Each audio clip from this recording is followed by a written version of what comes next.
Alors, comme je vous avais dit dans la précédente vidéo, la F1 perd 100 millions de dollars en 3 mois malgré la reprise des Grands Prix. Droits TV, tickets d'entrée, sponsors, tout est en baisse. Sans grande surprise, la F1 continue de souffrir financièrement de la situation actuelle. C'est ainsi que le groupe Formula One a annoncé une perte pour le troisième trimestre 2020 de 104 millions de dollars. Le retour des courses à un rythme très soutenu des Grands Prix lors du troisième trimestre contre 7 ans dernier depuis juillet n'a ainsi pu compenser la perte d'autres recettes, globalement en diminution de 36 millions de dollars par rapport à l'an dernier. Tout d'abord, la F1 a dû faire sans la présence de fans sur les circuits, sauf en Russie ou au Mugello avec un public réduit, ce qui réduit d'autant les recettes. Ce sont aussi les circuits et les promoteurs qui ont profité de droits d'entrée réduits. De plus, la F1 a précisé que les droits de TV avaient été réduits en raison du calendrier aménagé et les droits de TV constituent pourtant la principale source de revenus de la F1. Le calendrier révisé a en effet déclenché l'attribution des droits de TV moins élevés, en conformité avec les termes contractuels de certains accords.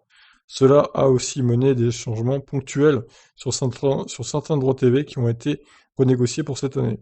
Bah oui, comme d'ailleurs le groupe TF1 qui a diffusé que 2 courses au lieu de 4. Donc voici un exemple de négociation, de renégociation. Des contrats de sponsoring ont été aussi revus à la baisse parce qu'en raison de la pandémie, des activités traditionnelles de marketing n'ont pu se tenir sur les circuits. D'un autre côté, c'est l'effet ciseau, des dépenses ont été en hausse. La principale a été le paiement aux équipes en hausse de 32% sur le trimestre, 441 millions de dollars contre 335 l'an dernier. Des paiements exceptionnels suite aux accords Concorde sans doute.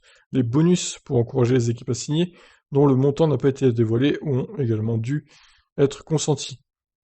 En dépit de ces résultats, Chase Carey, le PDG de la FOM, a estimé que la F1 était engagée sur le bon chemin, notamment en ayant sauvé les meubles et préparé le long terme avec les accords Concorde.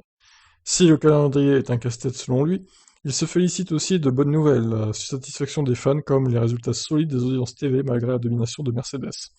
L'impact financier sur cette année est important, mais gérable, a-t-il conclu. Ouais, en gros, ça fait une perte de 30 millions de dollars par mois.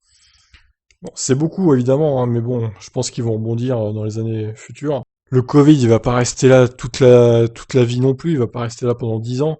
Au bout d'un moment, on va trouver un vaccin, on va soigner les gens, et ce sera que de l'histoire ancienne. Bon, évidemment, on en a encore pour une bonne partie de 2021, et je pense que le calendrier 2021 va être un peu réorganisé à cause de ça aussi.